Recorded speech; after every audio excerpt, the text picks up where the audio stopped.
Here are the reports of the test that you give. আপনি যে test দিয়েছিলেন তার রিপোর্ট এখানে। রোগীর প্রচণ্ড পেটে ব্যথা ছিল, সেক্ষেত্রে ডক্টর কিছু টেস্ট দিয়েছিল, সেই টেস্ট রিপোর্টগুলো ডক্টরকে যখন হ্যান্ড ওভার করবে তখন কি বলতে পারে? আসসালামু আলাইকুম এভরিওয়ান, ওয়েলকাম টু স্টাডিলাইন। আজকে আমরা কনভারসেশন 3 নিয়ে কথা বলবো। এই পার্টে আমি আলোচনা করেছি একজন ডক্টর অ্যান্ড পেশেন্টের মধ্যে কিছু কথোপকথন, লাইক একজন পেশেন্টের যদি কোনো পেটে ব্যথা বা ফুড পয়জনিং হয় তাহলে কি ধরনের কনভারসেশন হতে পারে। রোগীর টেস্ট করানো হয়ে গিয়েছে, রোগীর পেটে ব্যথার জন্য ডক্টর যে টেস্টগুলো দিয়েছিল সেই টেস্টগুলো করানোর পরে ডক্টরকে দেখানোর জন্য এসেছে। সেক্ষেত্রে পরের দিনে যে কনভারসেশন হতে পারে আসুন দেখি। পেশেন্ট বলতে পারে, may I come in doctor? Then doctor বলল, oh yes, come in please. Patient কি বলতে পারে? Here are the reports of the test that you give. আপনি যে টেস্ট দিয়েছিলেন তার রিপোর্ট এখানে।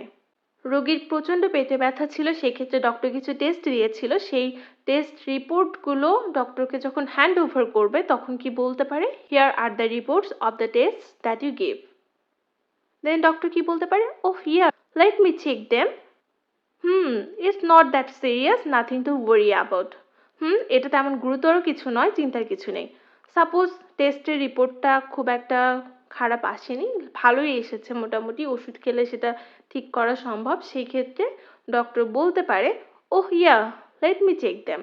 রিপোর্টগুলো হাতে নিয়ে ডক্টর চেক করার পর বলতে পারে, it's not that serious, nothing to worry about. Doctor কি বলতে পারে কি ধরনের প্রবলেম হয়েছে? It was just food poisoning. I'm writing down a medicine. Please take them for 1 week after dinner. এটা তেমন গুরুতর কিছু নয়, চিন্তার কিছু নেই। লাইক রিপোর্টে এসেছে যে এটা ফুড পয়জনিং ছিল, ঠিকমতো ওষুধ খাওয়ার ফলে পেটে ব্যথা ঠিক হয়ে যাবে। সেক্ষেত্রে ডক্টর বলতে পারে, it was just food poisoning. I am writing down a medicine. Please take them for 1 week after dinner. 1 সপ্তাহের জন্য ডক্টর ওষুধ দিচ্ছে, ঠিক আছে? সেক্ষেত্রে ডক্টর এই সেন্টেন্সটা ইউজ করতে পারে। রাতের খাবারের পরে ডক্টর সেই মেডিসিনটা 1 সপ্তাহ যাবৎ খেতে বলল। দেন পেশেন্ট কি বলল? ওকে ডক্টর। ডক্টর কি বলতে পারে? And if you face this problem again, come back immediately. আর যদি আবার এই সমস্যায় পড়েন তাহলে তাড়াতাড়ি চেকআপের জন্য আসবেন। এখানে যেহেতু রোগীর এর আগেও একটাবার প্রবলেম হয়েছিল, এটা তার সেকেন্ড বারের প্রবলেম, এই জন্য যদি সে আবারও এই সেম প্রবলেম ফিল করে সেজন্য হয়তো ওষুধটা বাড়ানো লাগতে পারে বা কোনো রকমের চেক আপের দরকার আছে কিনা, এই জন্য ডক্টর এটা বলতে পারে, and if you face this problem again, come back immediately. Then patient কি বলতে পারে? Sure doctor, thank you. Then doctor বলতে পারে, you are welcome. So guys, এই ছিল আজকে আমাদের থার্ড কনভারসেশনটা আসলে অনেক বড় হয়ে গিয়েছে, সেজন্য আমি এটি 2টি পার্টে দিয়ে দিচ্ছি।